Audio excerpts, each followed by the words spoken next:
Welcome to the European Parliamentary Research Service podcasts. In this podcast, we'll talk about the role of culture in our lives, in our societies and economies, and how it can help promote regional development in Europe. Want to know more? Stay with us. Culture is a strong part of people's lives. It gives us an identity, a sense of belonging, at local, regional, national, and European levels. And we're not only talking about our cultural heritage, expressed in the form of cultural sites, museums, theatres or concert halls. It's also about the books we read, the films we see, or the games we play. But in addition to its intrinsic value, culture provides important social and economic benefits. Taken together, the contribution of the arts, culture and creative sectors to the EU's GDP was at 4.5% in 2019.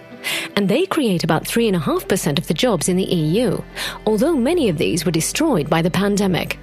With improved learning opportunities, increased tolerance and opportunities to debate and come together with others, culture also enhances our well-being and fosters local development. And it's definitely played a role in the regeneration of decayed urban areas. The transformation can be astonishing. Local artists move in, attracted by the cheap rental prices, and the area gets a real facelift, increasing its market value and attracting a whole new public, which also has its risks. Cultural projects have also given a new life to post-industrial areas. 25 years ago, an industrial port city on the northern coast of Spain was transformed by architect Frank Gehry's groundbreaking design for a museum of modern art. Bilbao's Guggenheim turned a rundown waterfront site into a must-visit location that continues to attract millions of visitors from all over the world, creating new jobs and economic opportunities for the city. Following this success, the Louvre Lens project in France set out to revive this former mining heartland and the Hauts-de-France region with the help of European regional development funds. Another example of how museums can contribute to the social and economic revival of European regions. But are arts and culture mainly an urban thing? Far from that.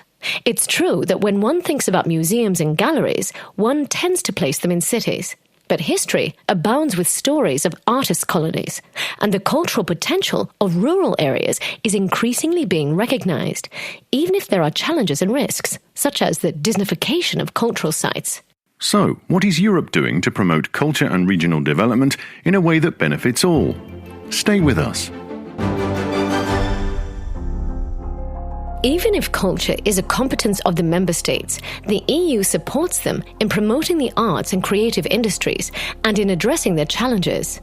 It also works to preserve Europe's shared cultural heritage and its cultural and linguistic diversity through initiatives like the European Year of Cultural Heritage. The EU also mainstreams culture in all its policies, including education, research, social policy, regional development, and external relations.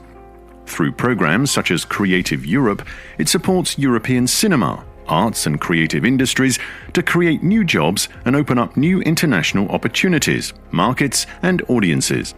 But there are many other programs offering funding for cultural projects. There are. Horizon Europe, for example, promotes innovation and the uptake of new technologies within the creative and cultural industries.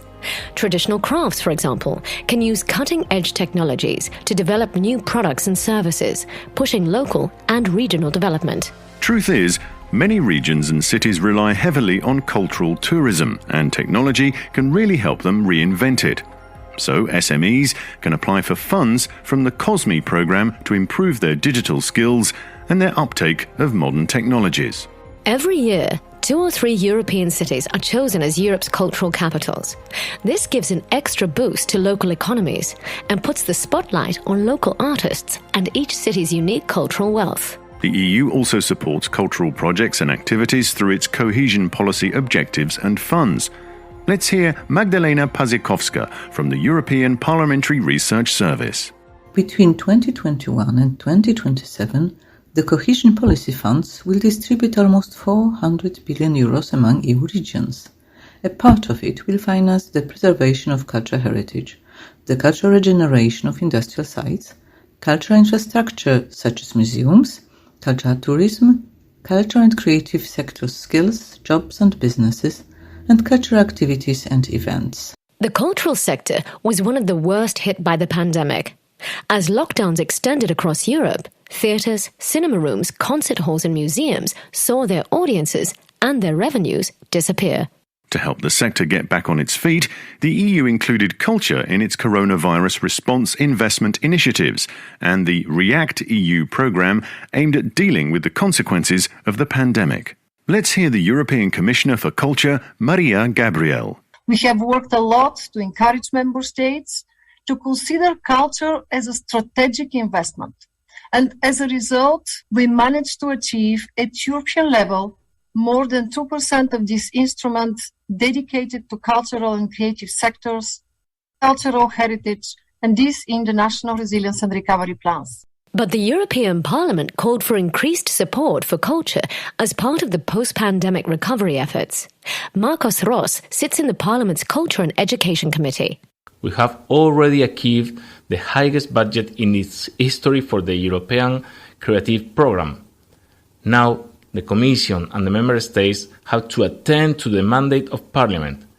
2% at least of the recovery and resilience mechanism must finance the cultural sector. One of the positive side effects of the pandemic, however, is that unable to travel far, Europeans rediscovered local tourism and the beauty of its cultural sites.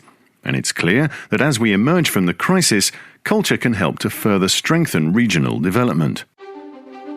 And with fresh European funds available, local and regional authorities need to empower their artists and promote their unique traditions and cultural spaces, their architecture, to promote sustainable cultural tourism and support the sector's green and digital development.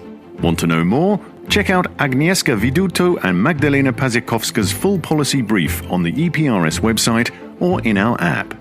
This is a European Parliamentary Research Service podcast. Thanks for listening.